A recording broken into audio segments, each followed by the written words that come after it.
everyone. I'm Joanne Lefrak. I'm the Director of Education here at Site Santa Fe. And I'm really excited because this is our first artist talk in our new auditorium. We're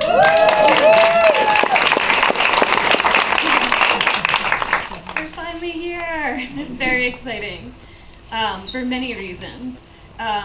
So first I'd like to just let you know our second artist talk will be tomorrow at 11 a.m. We'll have coffee and pastries. It'll be Raphael Lozano-Hemmer, whose work is in the exhibition as well. Can't wait to see you there too. This talk is really a beloved talk. We call it our My Life in Art lecture series. And we present it typically over the summers, but because we are blessed to have Lynn Hershman Leeson here, we couldn't resist but do one this weekend.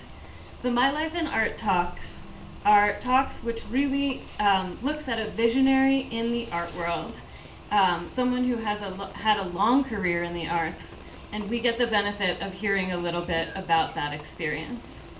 The format of our My Life in Art talks is that our artist selects someone to be on stage with them. And so I'm really very pleased to have Anne Basalmo here today. And forgive me, I had to write her title down. She is the Dean of the School of the Arts, Technology, and Emerging Communications at the University of Texas at Dallas. And she's done a ton of work on culture and technology and how they intersect. Please read her book, check her out. She's fabulous in her own right. We're really pleased to have her here. Thank you. And so Anne will be in conversation with Lynn Hershman Leeson, and she is a pioneer of media arts. She has a very, very long trajectory in the field of media arts, and we are very blessed to have her here and to present her work in the Future Shock exhibition.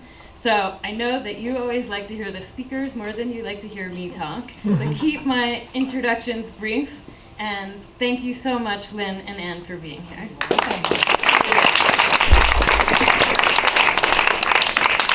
So am I the luckiest woman on the planet right now? I thought I was. And I hope you're all settling in because this is the book on the retrospective. Okay, I hope you're settling in because this is the book on the retrospective of Lynn's work that was mounted at ZKM in Europe. So we'll be here for a while as we read from every page. Okay, I'm kidding. But I do want to kind of give a plug for this. I think they have some books because what we're going to do today is a few slides that talk about some of the thematics of her work and know that we're only really scratching the surface. And let me just, I think, kind of set up the framework.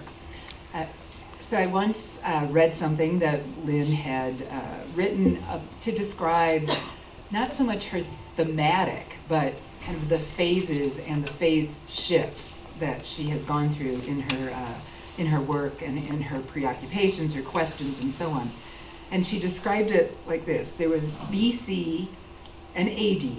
I thought that was interesting. And BC was a body of work done before computing. AD was a body of work after the digital. And then the third phase is infinity, which is biological computing. So what we've done is just selected a few slides, and I'm going to ask her to speak about each of them in these kind of three kind of sections, so that we have a chance to see some references and hear a little bit about the work. They're roughly chronological, but that really kind of are conforming to this BCAD infinity. So, and we're going to talk about avatars and cyborgs to get started. So could you talk a little bit? This is an early piece. Is that, Yeah. how is that looking up there? Does that look okay? No, but it's all right. I was going to say, that doesn't look like what I'm seeing on the screen. Yeah, it's all right. Okay. So these works are from the late. Some of these are from the late 50s and the 60s and mid 60s, and they're really about robots. And the word cyborg hadn't been named.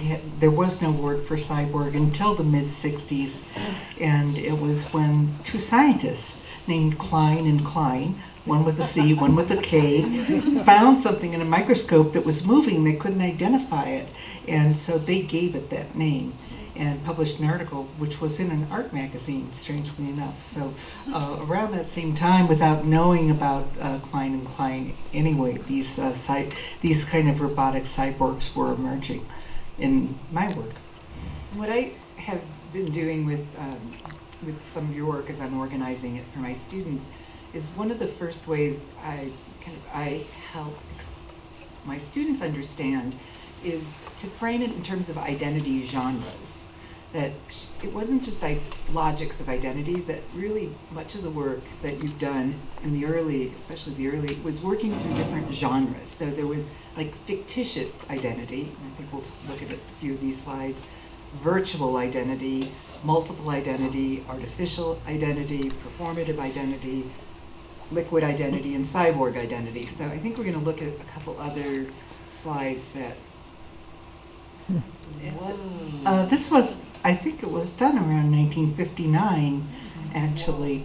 And these were done originally with slides, and it was little tiny heads, maybe an inch. I was sick for a while, and I couldn't do much. And the heads were maybe an inch big, and they were talking to each other, so through string. And so some people could say that, it's like the internet and that kind of network, but, completely what I could do was laying in bed. How about thinking woman dreaming of escape? These works, all these wax pieces and the ones after, were also done in the mid-60s, and there were myself and other situations. If you want to do the next, So this is these are self-portraits as a black woman. I was living, in Berkeley at the time, and it was during the time of the Civil Rights Movement, during the time of the Free Speech Movement, and it was myself as a black woman, and these were really the first interactive pieces I did. And it may be, I'm told, the first interactive sound pieces that anybody did. And these pieces worked with little sensors. And the one with the red hair, you would walk up to and it would just breathe. And some of them would giggle. The one on the other side, you would walk up to, and there was a sensor. At that time, the sensors were on the floor, and you would step on a rug in the old days. And she would start talking to you and asking you very much like Dina, except that she was probably ruder and would ask much more personal questions. Now, the first time that Self-Portrait as Another Person was shown was at the University Art Museum around 1972. Pieces were made 66, 68.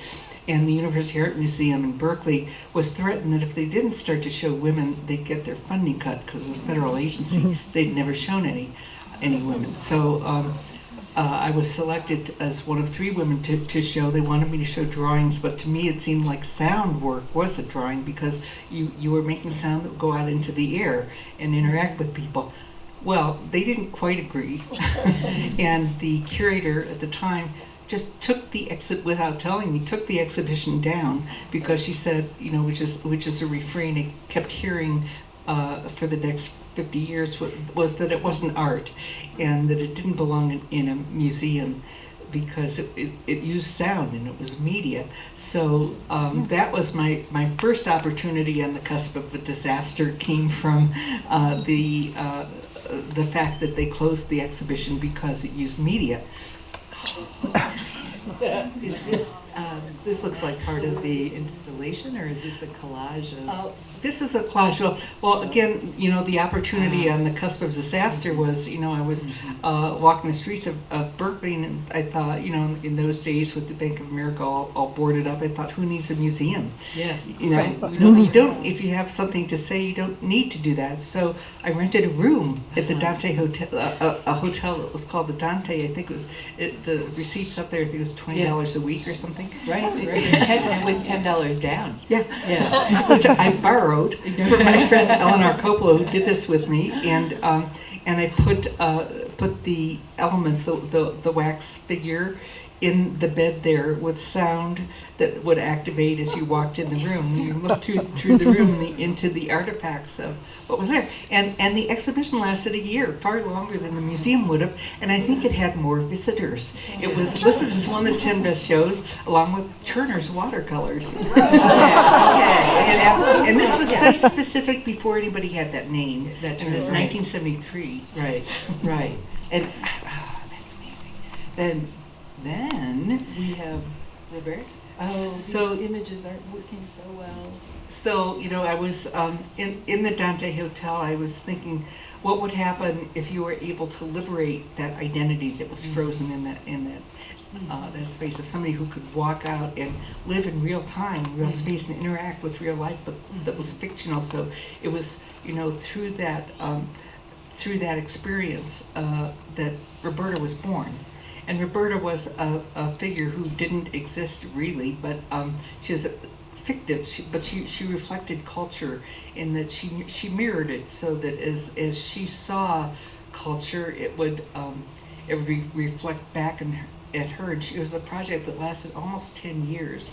And the way she operated was she put ads in the newspaper.